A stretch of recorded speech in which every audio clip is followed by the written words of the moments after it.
Nah, apa saja sih yang harus teman-teman lakukan dan nggak boleh teman-teman lakukan ketika baru saja galbay di aplikasi pinjaman online?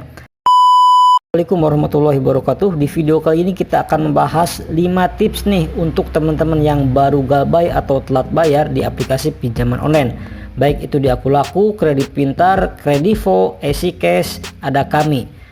Oke ya teman-teman, yang pertama teman-teman jangan sampai memaksakan jika memang teman-teman tidak ada uang, atau dengan kata lain jangan sampai teman-teman itu gali lubang tutup lubang hanya karena mencari dana talangan. Nah sekarang yang kedua, jika teman-teman tidak kuat mental atau baru pertama kali, lebih baik teman-teman gak usah sering respon chat atau WA dari DC pinjol tersebut. Kenapa? Karena hal ini akan mengganggu mental teman-teman dan akan membuat mental teman-teman itu drop, serta membuat teman-teman ketakutan yang gak jelas, dan bahkan mungkin teman-teman akan berpikir yang tidak-tidak dan belum tentu terjadi. Kemudian 3, yaitu jangan bayar cicil sebagian. Maksudnya gimana sih jangan bayar cicil sebagian? Karena ada sebagian orang yang berpendapat bahwa bayar cicil sebagian itu bisa meringankan beban kita. Tapi kalau saya pribadi enggak ya teman-teman. Kenapa? Karena ketika teman-teman melakukan hal tersebut tapi teman-teman enggak tahu bisa bayar uang teman-teman itu kapan, jadi terkesan sia-sia ya teman-teman.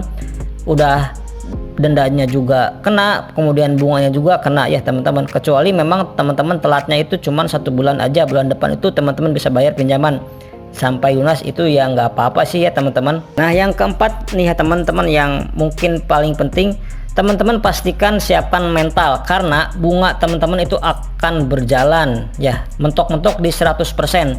Contohnya teman-teman meminjam sepertinya itu 5 juta, maka teman-teman maksimal itu mendapatkan denda dan bunga sebesar 10 juta ya teman-teman.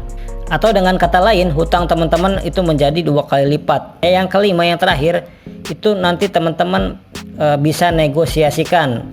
Apabila teman-teman cukup lama untuk gagal bayarnya, teman-teman negosiasikan bahwasannya teman-teman bisa enggak untuk membayar pokoknya saja. Nah ini kan enggak mudah juga ya teman-teman, ini memang memerlukan proses dan perjalanan panjang. Jadi seperti itu ya teman-teman. Jadi nampaknya banyak ya teman-teman yang mulai sadar terkait masalah blokir WA dari DC pinjaman online, yang mana itu tentu sangat mengganggu, yang pada akhirnya sekarang setiap penagihan mulai diberikan statement khusus. Nah ini tentu saja hal yang cukup menarik untuk kita bahas, di mana bahwa dasar hukum yang mereka ajukan adalah tentang lari dari kewajiban. Ya blokir nomor WA, blokir nomor pinjol, itu kan sebenarnya nggak usah takut ya teman-teman. Itu kan adalah hak asasi teman-teman untuk memblokir nomor siapa, karena itu adalah nomor handphone teman-teman. Harusnya teman-teman nggak usah dihiraukan ya teman-teman, karena mereka sebenarnya adalah mencari masalah hutang piutang seperti ini. Dan kebanyakan dari pihak pinjol itu adalah pihak ketiga yang terus-menerus menagih, meneror, bahkan akan mendatangi ke rumah teman-teman. Jangankan gitu, kita enggak angkat telepon dari mereka itu juga enggak masalah ya teman-teman. Itu adalah hak asasi teman-teman, sehingga teman-teman enggak perlu takut ancaman ataupun apapun itulah ya teman-teman. Dan satu hal lagi ya teman-teman, slik OJK teman-teman itu pasti akan menjadi jelek ketika teman-teman itu tidak membayar ataupun gagal bayar di pinjaman online tersebut. Tapi itu nggak perlu takut ya terkait resiko-risiko dari DC tersebut. Saran saya teman-teman, tetap cari kerja, tetap cari uang. Nah nanti ketika teman-teman itu sudah mempunyai uang, teman-teman baru bisa membayar hutang pinjol tersebut. Nah ini mungkin hal-hal seperti ini perlu kita perhatikan teman-teman, siapa yang menyebarkan hoaxnya dan siapa yang menyebarkan informasinya. Apakah itu fakta, apakah itu benar atau enggak, ini harus kita pelajari dan kita cari tahu ya teman-teman. Kita harus kaji ulang. Nah ketika ada seseorang oknum yang ingin mengambil keuntungan dari para orang-orang yang gagal bayar dan telat bayar seperti ini, maka dia akan memanfaatkan momen-momen seperti ini teman-teman, dengan menjadikan sebagai ya sebuah bisnis, di mana kata-katanya dia bisa itu menghapus semua data pinjol, mungkin dari pinjaman online Akulaku, Kredit Pintar, Kredivo dan lain sebagainya. Jadi hutangnya itu otomatis lunas dengan membayar tagihan ya teman-teman, sebesar kurang lebih sekitar yang saya dapatkan informasi sebesar 250.000 ya teman-teman. Nah kalau menurut saya pribadi ini 1000% nggak mungkin ya teman-teman. Kenapa ya? Bisa jadi kan ini cuman modus penipuan aja teman-teman.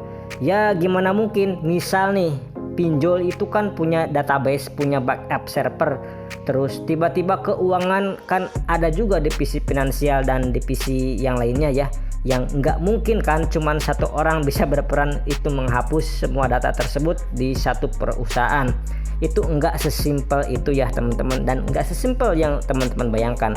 Nah orang ini katanya mungkin IT-nya ya teman-teman yang bisa menghapus data, jadi nggak mungkin dong, itu kan urusannya sama duit ya teman-teman. Misal begini ya teman-teman, itu uang sudah cair, teman-teman itu bisa menghapus database server di pinjolnya. Itu apakah bisa menghapus rekening koran ataupun ya istilahnya catatan historis mutasi dari rekening perusahaan? Itu kan nggak mungkin teman-teman. Jadi kebanyakan orang-orang seperti ini itu adalah orang-orang yang memang sengaja dimanfaatkan kepanikan, memberikan penawaran solusi yang katanya itu benar-benar menjadi sebuah solusi banget. Ya ujung-ujungnya teman-teman itu adalah penipuan. Jadi untuk teman-teman yang mendengar informasi seperti ini harus berhati-hati ketika mendapatkan tawaran hapus data pinjol seperti ini. Karena logikanya simpel ya teman-teman, kalau dia saja bisa menghapus data pinjol seperti ini, kenapa dia itu enggak mengajukan pinjol aja sebanyak-banyaknya teman-teman, lalu dia hapus sendiri datanya? Ya seperti itu ya, itu adalah pertanyaan mendasar terkait hapus data pinjol. Semoga informasi ini bermanfaat, semoga informasi singkat ini bisa memberikan informasi yang cukup untuk teman-teman semuanya. Sekian dulu di video kali ini, mohon maaf bila ada salah-salah kata. Saya pamit, wassalamualaikum warahmatullahi wabarakatuh.